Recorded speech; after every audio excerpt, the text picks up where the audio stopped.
안녕하세요. 토요미스테리 디바제시카입니다.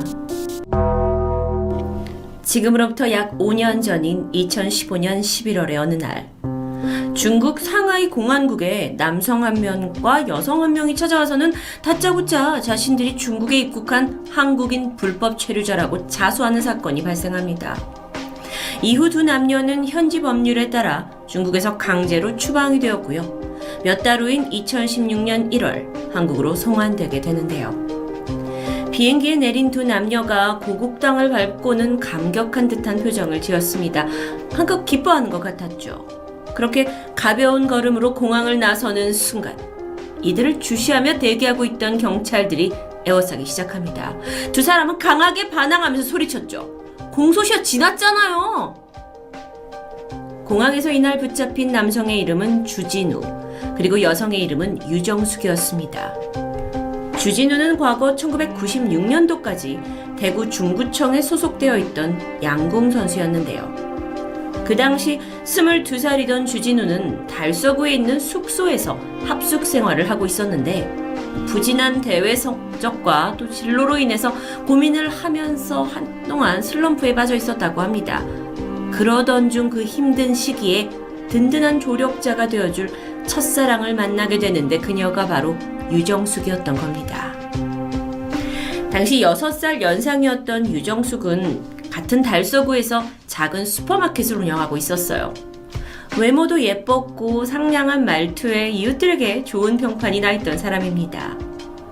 근처 숙소에서 머물고 있던 이 주진우가 종종 슈퍼에 들러서 물건을 사면서 자연스럽게 두 사람은 가까워졌고요. 곧이어 연인 사이로까지 발전합니다. 특히나 주진우가 유정숙에 푹 빠져 있었는데 하루라도 빨리 그녀와 함께 살고 싶다라는 생각에 드디어 결심을 하게 되죠.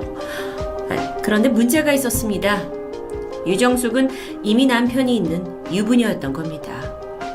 물론 연인 관계가 아주 깊어지기 전에 그 사실을 알고 있게 됐지만 주진우는 유정숙에 대한 마음을 도저히 접을 수 없었고요. 결국 남편과 이혼할 것을 요구하게 되죠. 하지만 얼마 후에 부인의 불륜 사실을 알게 된 이 유정숙의 남편이 크게 분노합니다. 하지만 그러면서도 나는 결코 이혼하지 않을 것이다. 그러니 그 불륜남 주진우와의 관계를 정리하라고 다그쳤습니다. 유정숙은 어떻게 했을까요? 남편보다 11살 연하였다고 해요. 주진우와의 관계가 굉장히 깊어졌어요. 그래서 아니다, 나는 이혼을 하겠다 하면서 헤어지자고 요구를 하죠. 근데 여기에 이제 분노가 치밀어서 참다 못한 남편이 그녀를 폭행하기에 이르렀고요. 세 사람의 관계는 이렇게 고통스러웠습니다. 남편의 계속되는 폭행과 설득, 하지만 아내는 주진우와의 은밀한 만남을 결코 포기하지 않았는데요. 하다 남편이 결국 그녀를 데리고 다른 지역으로 이사 가기로 마음을 먹습니다. 하지만 이게 오히려 화를 불러오게 되죠. 며칠 후 12월 초 유정숙이 남편과 대구를 떠난다라는 이야기를 전해 들은 주진우가 남편에게 다짜고짜 연락을 했어요. 그래서 두 사람이 동네 한 포장마차에서 만나게 되죠. 남편이 자리에 앉자마자 주진우가 당신 부인이 사랑하는 건 나야. 우리는 헤어질 수가 없으니까 당신이 포기하고 이혼을 해라 라고 뻔뻔하게 요구를 했고요. 이 남편 이씨가 말도 안 된다면서 코웃음을 치고는 자리를 박차고 나가버리죠. 하지만 주진우는 이렇게 아무런 답 없이 그를 보낼 수 없었습니다. 결국 서둘러서 그의 뒤를 쫓아 나섰고 어깨를 잡아서 돌려 세워서 너가 폭행을 하지 않았냐, 이혼을 해야 된다고 막 으름장을 놓습니다. 그리고 두 사람 사이에 결국 한바탕 몸싸움이 이어지죠. 엎치락 덮치락 그러던 차 이 유정숙의 남편이 힘이 빠지는 타이밍이 되었고요. 그 틈을 타서 격분해 있던 주진우가 그의 목을 강하게 조르게 됩니다. 다시 한번 말하지만 그는 양궁 선수입니다. 이 씨의 얼굴, 그러니까 남편의 얼굴이 점점 빨개졌고 저항하던 손짓도 점점 힘이 빠지는 게 느껴졌죠. 주진우가 흠칫 놀라서 손을 뗐지만 때는 이미 늦었습니다. 남편 이 씨는 이미 숨을 쉬고 있지 않았죠. 주진우는 순간 패닉에 빠졌지만 서둘러 정신을 차리고 이 시신을 처리할 방법을 세우게 됩니다. 그리고 트렁크에다가 시신을 태워서 달성군 옥포면 그 구마고속도로 옆에 있는 배수로에 시신을 유기하고요. 여기서 그치지 않고 혹시 누가 발견해서 그의 신원을 제대로 알지 못하도록 시신에 불을 질러서 훼손하기까지 하는데요. 그날 이후 남편 이 씨는 실종 상태가 되었습니다. 그리고 사건은 그렇게 미궁에 빠지는 듯 했지만 그로부터 6개월 후인 1997년 6월 대구에 내린 폭우로 인해서 배수로에 물이 불어납니다. 그리고 우연히 이 배수로 근처를 지나가던 한 사람이 물에 떠오른 이 씨의 시신을 발견했고 신고하면서 이 사건의 정황이 밝혀지게 되는데요. 시신이 반년 전에 실종된 유정숙의 남편이라는 게 밝혀졌고 수사가 빠르게 그 유정숙과 주변 인물을 위주로 진행되던 차 경찰도 다 알아요. 주진우와의 불륜 관계 때문에 부부 사이가 나빠서 몸싸움이 있었다라는 거 주변 사람들을 통해서 쉽게 들을 수 있었습니다. 그러고 나서 이 시신에서 주진우의 혈흔까지 확인이 되면서 경찰은 확실하게 두 사람을 용의자로 이제 지목을 하고 서둘러서 수사를 진행하는데 여기 문제가 있었습니다.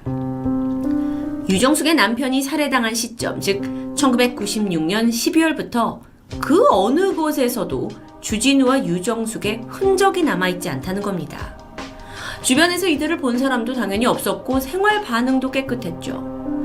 경찰은 현상금을 걸고 지명수대 전단지를 배포하면서 또 한편으로는 이 90년대 당시에 굉장히 유명했던 경찰청 사람들이라는 프로그램이 있어요. 여기에 이 사건을 소개하면서 이 두 사람을 찾으려고 애썼지만 증발하듯 사라져버렸습니다. 그렇게 사건은 미해결된 채 시간이 속절없이 흘렀고요. 당시에 살인죄 공소시효 유효기간인 15년이라는 시간이 지나버려요. 그리고 2011년 12월 8일 수사가 완전히 종결됩니다. 그렇게 이 사건은 영구미제 사건으로 남을 듯 했는데 그러다 2015년 앞서 말했던 것처럼 중국에서 자진 추방을 당해서 이 두 사람이 돌아왔던 겁니다. 유정숙의 남편 이 씨를 살해하고 난 후 이 두 사람의 행적은 이랬습니다. 주진우와 유정숙 주위에 불륜 사이라는 거 알고 있는 사람이 너무 많이 있었어요. 그렇다면 남편 이 씨가 죽었다라는 게 알려지면 가장 먼저 용의자로 지목될 게 뻔했죠. 그때 이제 주진우가 생각을 합니다. 이렇다면 한국에서 더 이상 사는 건 무리다.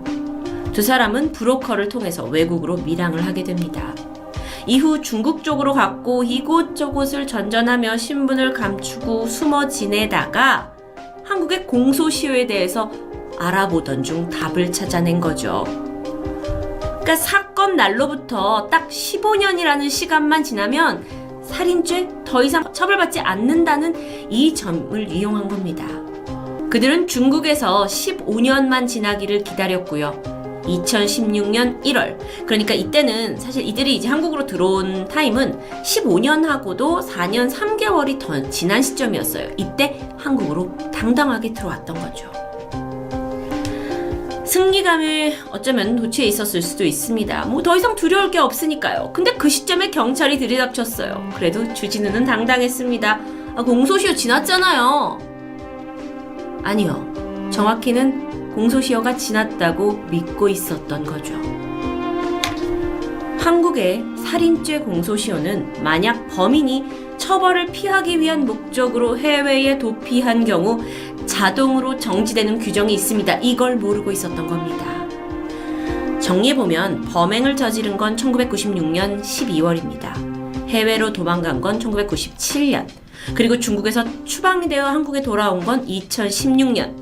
그러니까 처벌을 피할 수 있는 공소시효 만료는 2011년이 아니라 2030년 이후가 되는 겁니다. 헛된 꿈에 부풀었던 주진우와 유정숙은 공항에서 즉각 체포됩니다. 처음엔 의기양양한 태도였지만 이내 규정에 대한 설명을 듣더니 바로 그 자리에 주저앉았다고 전해지죠. 하지만요, 황당하게 주진우가 내가 사실 1997년에 밀항을 한 게 아니다. 한국에 그동안 계속 숨어 살다가 내가 2014년에 밀항을 했다라고 주장을 펼칩니다. 그러니까 공소시효가 지난 후에 자기가 밀항을 했다라는 이야기죠. 조사해봤더니 1997년 이후에 주진우, 유정숙 두 사람 모두 금융거래 또는 공과금을 납부했다라든지 이런 생활 반응이 전혀 없어요. 금방 탄로날 거짓말이었습니다. 심지어 유정숙은 1997년 이후에 장기 실종 상태가 돼서 이미 법적으로 사망했고요. 결국 법의 심판은 피할 수 없었고 범행 일체를 자백하게 된 두 사람. 재판에서 유정숙의 남편 이 씨를 직접적으로 살해한 주진우에게는 징역 22년이 내려졌고요. 범행을 묵인하고 주진우와 함께 밀항했던 유정숙에게는 징역 2년이라는 형량이 선고됩니다.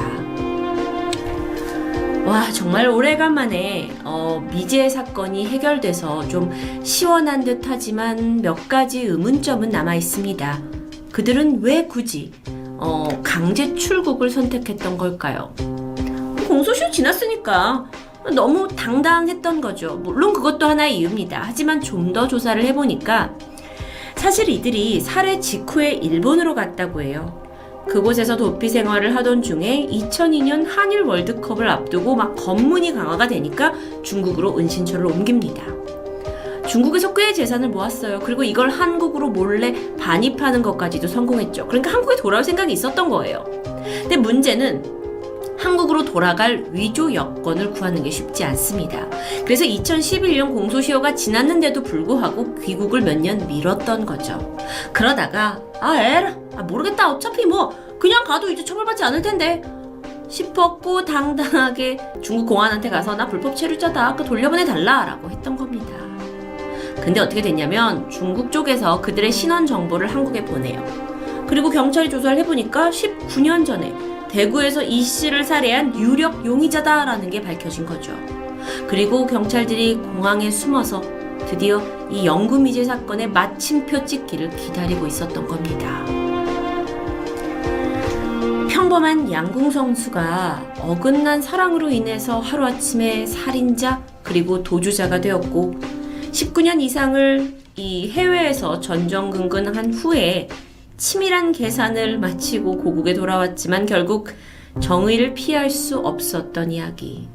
문득 드는 생각이 그는 원래 악한 인간이었을까요? 아니면 우발적인 살해 이후에 자신과 애인을 지키기 위해 더 악한 인간이 되었던 걸까요?